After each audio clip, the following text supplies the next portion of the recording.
Canhoto, argentino, habilidoso, drible curto, exímio cobrador de falta, desde jovem já era tratado como uma das principais promessas do futebol mundial e atraiu os olhares dos maiores clubes do mundo. Bom, eu tô me referindo ao Franco Mastantuono.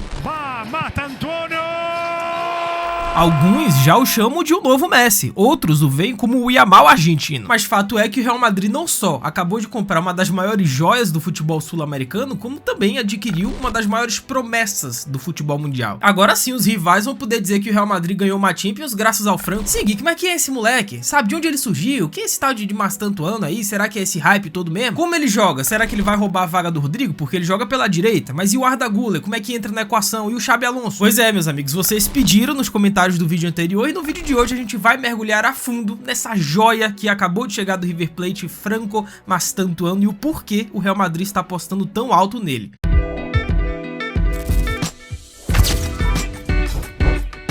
Salve, rapaziada, Geek na voz. E o Franco Mastantuono, que nasceu em 2007, mano, o moleque nasceu em 2007, tá no Real Madrid. Ele nasceu em Azul, Buenos Aires, que é um local conhecido por produzir grandes jogadores, né? Ali o futebol é muito apaixonante. Ali, entre bairros humildes e escolas públicas, começou a jornada de um garoto que parecia ter nascido com a bola colada no pé esquerdo. Argentino canhoto com bola grudada no pé, exímio cobrador de falta. Isso não me traz boas recordações. E desde que aprendeu a andar, o Franco, ele basicamente arrastava uma bola por onde passava. Não era só o típico menino argentino apaixonado por futebol, ele tinha algo diferente, sendo que o seu pai, o Alejandro Mastantuono, é um ex-jogador amador e técnico de escolinha local, e foi o primeiro a notar que o seu filho não era normal. Segundo ele, o seu filho, né, o Franco, ele dormia ao lado de uma bola de futebol e passava o dia inteiro vendo vídeos de Messi, Ronaldinho e Ortega, exatamente Ortega, ex-jogador e ídolo do River Plate. E segundo o pai do moleque, teve um dia que a mãe do Franco mandou ele dormir, só que o moleque tava terminando de fazer desenhos táticos das jogadas que ele iria fazer no próximo treino. Mano, tudo isso com 7 anos de idade, velho. Eu com 7 anos parecia um filtro de barro. E, mano, uma curiosidade bizarra sobre esse moleque, ele é tão fora da curva que aos 12 anos de idade, né, antes de se apaixonar e se dedicar totalmente ao futebol e sua carreira, ele era um tenista, mas não tenista comum.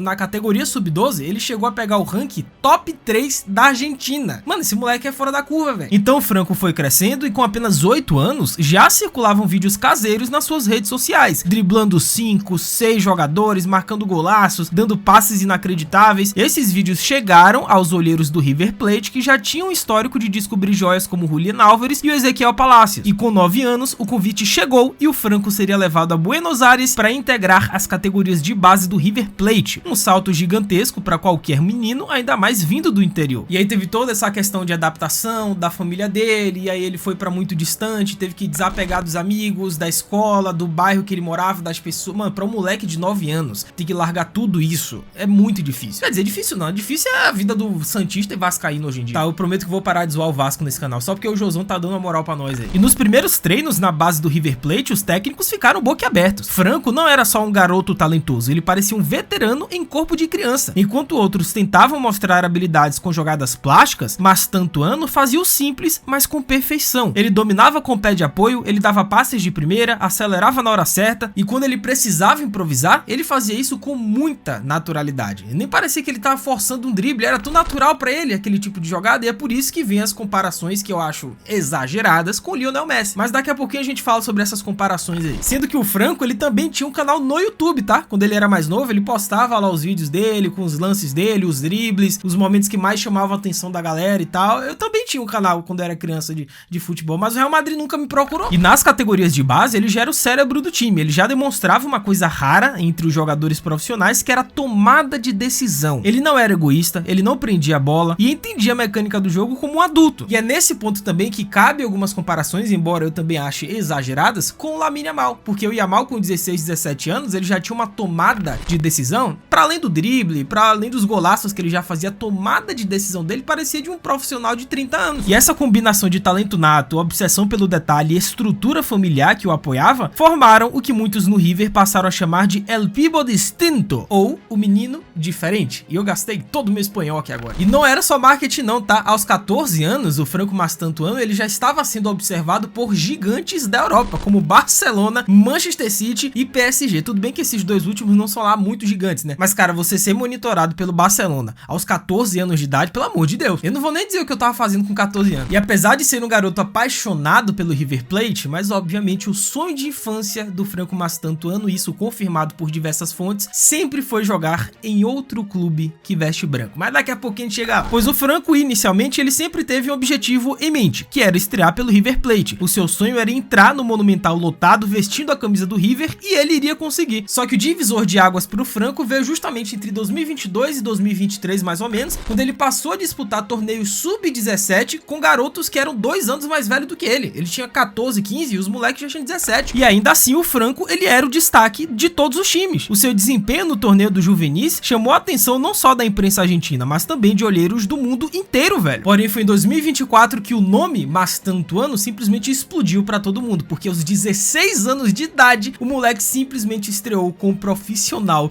do River Plate. Mano, 16 anos, velho. E não foi só a estreia que impressionou, ele não parecia um garoto de 16 anos. Ele mostrou personalidade, dribles secos, assistências e até gols em jogos grandes. Um deles, inclusive, contra o Boca Juniors, velho. O moleque já era muito absurdo. E de repente, os dirigentes do River Plate, eles tomaram conhecimento de uma coisa. Aquele moleque não era só um jogador qualquer, ele era um fenômeno. Pois aos 16 anos, o Franco, ele se tornou o jogador mais jovem no século 21 a fazer um gol no River Plate pelo profissional. E ele superou nomes históricos, ele quebrou um recorde atrás do outro, e tudo isso com muita naturalidade. É o que eu falei da tomada de decisão. Não parece que ele tem 16, 17 anos. É uma naturalidade que assusta, cara, mas que também encanta. Se você para pra ver os melhores momentos, os highlights, ou até 90 minutos do Franco Mastantuano hoje, com 17 anos, você fica boquiaberto, velho. Agora, uma coisa que encanta também, e que é muito bom, é a voadora no like embaixo, cara. Aproveita que temos muito que falar desse moleque, deixa o like, tá? Se inscreve no canal, ativa o sininho, segue a gente nas redes, ó, que eu tô postando conteúdos exclusivos por lá também. Faz tudo isso aí, que é nóis, que o conteúdo aqui tá a milhão, os vídeos estão começando a dar certo e tamo juntão, velho. Nice. E cara, na minha opinião, a principal característica desse moleque que mais me chama a atenção é a técnica que ele tem. Mano, é inacreditável. Ele ter 16, 17 anos com essa técnica, não existe. Ele domina a bola com suavidade, ele tem um drible curto, ele tem um controle orientado, ele tem um passe absurdo, ele tem cruzamentos precisos e é um exímio cobrador de falta. Mano, olha esse catálogo de gols que esse moleque já tem cobrando falta no profissional. Gente, olha esse golaço que ele fez de falta. Não só esse, mas todos os outros. É inacreditável esse moleque tem 16 anos. Tudo que ele faz tem fundamento, não é ao acaso. E o mais impressionante, ele não precisa acelerar pra jogar bem. Ele sabe pausar, sabe cadenciar, sabe atrair a marcação e soltar no momento certo. Mano, o moleque já joga de cabeça erguida. É por isso que vem as comparações, acredito eu, novamente, eu acho exagerado ainda com o Lamine Yamal. Você olha pro Yamal hoje jogando, nem a pau que ele tem 17 anos. Parece um experiente de 30. E o Mastantuano é por aí, é mais ou menos por aí. E o drible dele é funcional, não tem firula desnecessária. E aí surgem algumas comparações com o estilo do Messi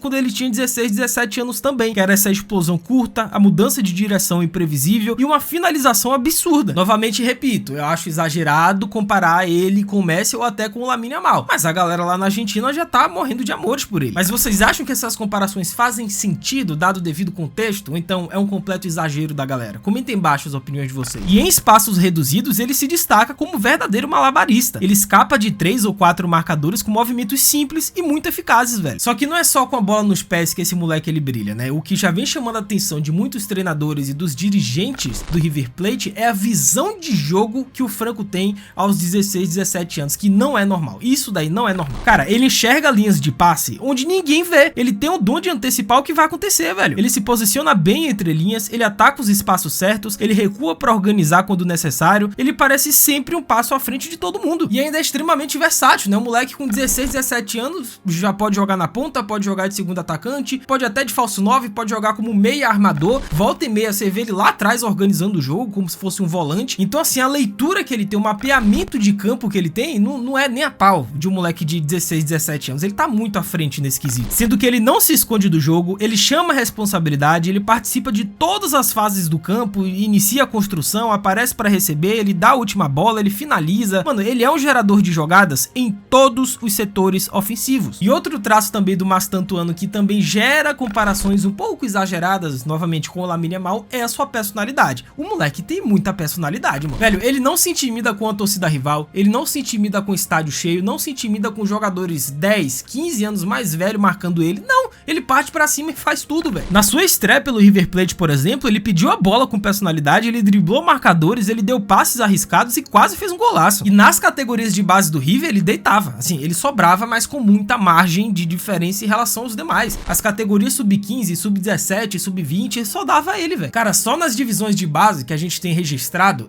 ele tem 38 gols e 24 assistências em 54 jogos. Soma aí quantas participações em gols ele teve em gol e assistência. Cara, é uma participação em mais de 60% dos gols da equipe entre as categorias sub-17 e sub-20. E segundo o scout interno do River, ele teve uma média, mais ou menos, na base de 3,4 chances criadas por jogo, o que é muito acima para um moleque da base e dos demais da idade dele. E tudo isso jogando contra adversários mais velhos e fisicamente mais potentes do que ele. Porque tem isso ainda, né? Você olha pro Mastantuano e nitidamente ele é meio franzino ainda, embora ele já tenha uma certa potência. Mas nitidamente esse moleque aí, quando pegar uma academia com 19, 20 anos, ele vai ser um trator, velho. E é o que eu falei, ele pode jogar em múltiplas posições. Ele pode ser esse meia central ofensivo, né? Como o típico enganche argentino, ou então o segundo atacante flutuando nas costas da defesa. Ele joga, obviamente, pelo lado direito, né? Como ponta direito de pé invertido, né? Como é o caso aí do Yamal, do Messi, que corta pra dentro e chuta em arco. É o famoso R1 enquadrado aqui no Fifinha, mano, ó,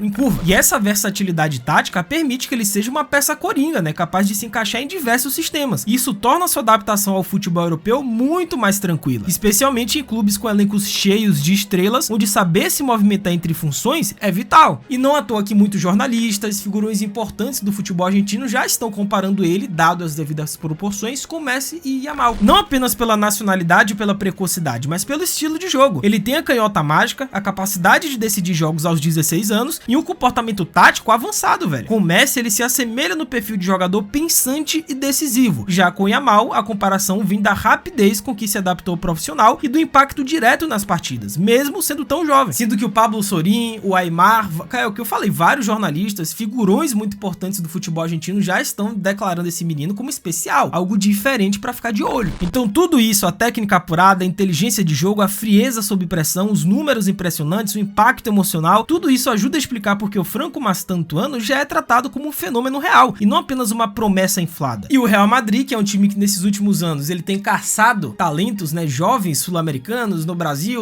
cara, o Real Madrid foi até o Uruguai, no Peñarol, buscar o Valverde. Pero niños, ¿a dónde vais? No tenéis que temer. E nessa época aí o Valverde parecia que tinha engolido um balão de gás hélio. Sim, irmão, muito complicado. Sendo que na atual temporada ele tem 11 participações em gols em 19 jogos, e tudo isso sendo menor de idade. E corta pro Yamal com 17 anos também, tendo 40 participações em gols, fazendo o que tá fazendo. É sacanagem, né, velho? Cara, Yamal e Mbappé deve ser o maior caso de paternidade recente que eu já vi, mano. O francês não ganha uma. E pra quem acompanhou o mundo da bola nesses últimos meses, deve ter percebido que o Franco ele já estava quase acertado com o PSG. Mas assim, faltava detalhes, cara. Faltava só o famoso here we go do Fabrizio Romano. Só que aí veio o Florentino Pérez, veio o Real Madrid, o Rune Calafate, tá? Que é um nome silencioso dentro do Real Madrid, mas é o principal olheiro que o Real Madrid tem. É o cara que vai no Brasil, que trouxe Vinícius, que trouxe Rodrigo, que foi no Uruguai pegar o Valverde. Ele é quem caça os talentos pro Real Madrid. Ele pegou um voo, ele pegou um jatinho particular até a Argentina e simplesmente fechou com o Franco Mastantuano, que segundo o Fabrizio Romano, sempre foi o sonho do moleque jogar pelo Real Madrid. Mas isso daí também é requisito número 1, né? Se você é jovem, adolescente e tá indo pra Real Madrid ou Barcelona, você é obrigado a dizer que seu sonho é jogar ou no Real Madrid ou no Barcelona. Você nunca vai dizer que seu sonho é jogar no Borussia Dortmund. Com todo o respeito ao Borussia, claro, né? Eu adoro esse time. Sim, Gui, que agora vamos para o que interessa, né? Como que esse moleque, chegando com toda essa pampa no Real Madrid aos 17 anos, ele pode se encaixar no novo sistema do Xabi Alonso, que eu já fiz um vídeo comentando sobre isso, né? Do que vai ser esse Real Madrid do Alonso. É só clicar aí depois nos cards pra assistir. Mas olha, o moleque, ele pode ter uma grande oportunidade aí, tá? Cara, o Xabi, ele tende a jogar no 3-5-2-1, ou então no 4-3-3 híbrido, mas com meias que transitam por dentro e atacantes móveis. E é justamente aí aí que o Mastantuano ele pode brilhar. Então em um 4-3-3 ele pode ser o ponta direita, né, a la Messi ou Yamal, e ele teria liberdade para cortar para o meio, para tabelar com Güler, com Bellingham e finalizar. Só que esse papel é justamente o que o Rodrigo cumpre atualmente. E o segundo cenário é como meia central criativo, pois se ele for usado mais por dentro, né, como enganche moderno, ele pode assumir o papel de criador em um 4-2-3-1, por exemplo, ficando atrás do centroavante, que nesse caso é o Mbappé, e trocando passes com Bellingham, com Valverde e companhia. Ou então outra possibilidade é que ele atue com liberdade entre linhas, flutuando como uma espécie de híbrido entre ponta e armador, que é uma tendência muito usada pelo Xabi Alonso no Leverkusen, né, como foi o caso do Florian Wirtz. Cara, o Wirtz é esse jogador que se olhava pra ele parecia o típico camisa 10, né, que jogava atrás do centroavante, que tava só dando pifada de bola, mas não. O Wirtz muitas vezes era um ponta, mas que vinha muito pelo meio. E a chegada de Mastantuano e a permanência de Arda Güler, né, que também deve ganhar mais minutos sob o comando do Xabi Alonso, levanta uma dúvida bem interessante, tá? O Real Madrid vai mesmo manter o Rodrigo? E por que eu falo isso? Porque no momento que eu tô gravando esse vídeo, o próprio Fabrizio Romano já comentou que o Arsenal está muito interessado no Rodrigo. Não é nada concreto, não tem muitos valores, mas dizem algumas fontes que o Arsenal vai preparar mais de 100 milhões de euros para tentar contratar o Rodrigo. Cara, o brasileiro terminou a temporada 24-25 em má fase, e mesmo com números discretos, o seu desempenho foi irregular ao longo da temporada. E a torcida já começa a questionar se ele tem o impacto que se esperava. Cara, eu ainda vou fazer um vídeo sobre o Rodrigo, mas eu sinto muita pena dele, porque eu gosto dele, eu acho que ele tem um talento absurdo. Assim, tem momentos do Rodrigo na temporada que ele parece ser o melhor jogador do mundo, mas nitidamente ele tá num contexto que não favorece ele, cara. O Rodrigo não é jogador do lado direito, gente, ele não é um ponta direito, ele é um jogador do lado esquerdo, pô. Só que no Real Madrid é impossível ele jogar nesse lado, porque ali tem Vinícius, aí agora tem o Mbappé, o Bellingham cai por ali, não tem como, sabe? O Rodrigo ele tá num contexto que não favorece as principais qualidades dele. Mas e aí, vocês preferem o quê? Manter o Rodrigo ali pela direita ou então investir em um desses moleques, né? O Franco, o Arda Güler, Brahim, que são 3 canhotos que podem jogar pelo lado direito. Comenta embaixo. E a contratação do Franco não é um movimento isolado do Real Madrid, né? Ele chega em um elenco que tá cheio de adolescentes, cara. Tem o Arda Güler, que tem 19 anos, o Endrick, que tem 18, a nova contratação, o Hausen, tem 19, o Bellingham tem 21, o Vini Júnior tem 24, o Rodrigo também 24, o Valverde 26, Camavinga tem 22. Cara, é um time técnico, é veloz, ele é um time completo, gente. É um elenco quase completo que falta algumas peças que eu também já comentei em outros vídeos. E tem tudo pra poder brilhar na Europa. E o nome pode ser o Franco Mastantuano. Mas aí, vocês acham que esse moleque vai dar certo no Real Madrid ou vai ser um flop? Comenta aí embaixo e se inscreva aqui no canal para mais. É isso, até a próxima. Valeu, falou e fui!